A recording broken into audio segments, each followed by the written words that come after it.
श्रीराम समर्थ. नाम कसे घ्यावे? नाम कसे घेऊ हे विचारणे म्हणजे पेढा कसा खाऊ म्हणून विचारण्यासारखे आहे. पेढा कोणत्याही बाजूने खाल्ला तरी गोडच लागतो. तसे नाम कसेही घेतले तरी ते आपले काम करतेच करते. पेढा ज्याने खाल्ला आहे तो पेढा कसा खाऊ असे विचारणार नाही. तसे नाम घेणारा मनुष्य नाम कसे घेऊ म्हणून विचारणार नाही. शेतात बी पेरतात तेव्हा त्याचे तोंड वरच्या बाजूला आहे की नाही पाहत नाहीत. बी शेतात पडते तेव्हा त्याच्या तोंडातून मोड यायचा असतो. ते तोंड कोणत्याही एका बाजूला खाली किंवा वरही असू शकेल. पण जेव्हा मोड बाहेर येतो तेव्हा त्याची दिशा मुळात कोणत्याही बाजूला असली तरी तो वळण घेऊन जमिनीतून वरच येतो. तसे नाम कसेही घेतले तरी घेणाऱ्याची ते योग्य दिशेने प्रगती करून त्याला योग्य मार्गावर आणून सोडीत. म्हणून कसेही करून नाम घ्यावे. नाम घेताना कोणती बैठक असावी किंवा कोणते आसन घालावे असा प्रश्न म्हणजे श्वासोच्छ्वास करताना कोणत्या तऱ्हेची बैठक असावी असे विचारण्यासारखं आहे. समजा एखाद्याला दमा झाला आहे तर तो काय करतो?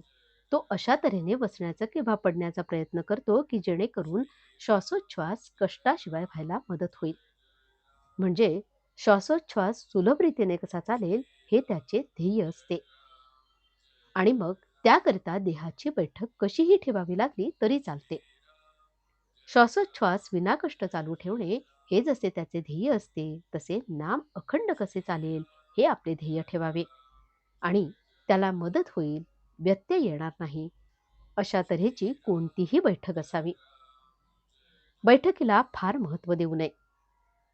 समजा आपण पद्मासन घालून नामस्मरणाला बसलो आणि काही वेळाने पाठीला कळ लागली तर आपले लक्ष नामापेक्षा देहाकडेच लागेल.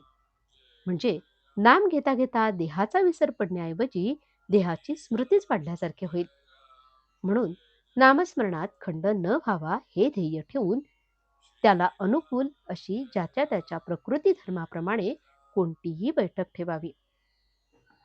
भगवंताच्या नामाला शरीराचे कसलेही बंधन नाही.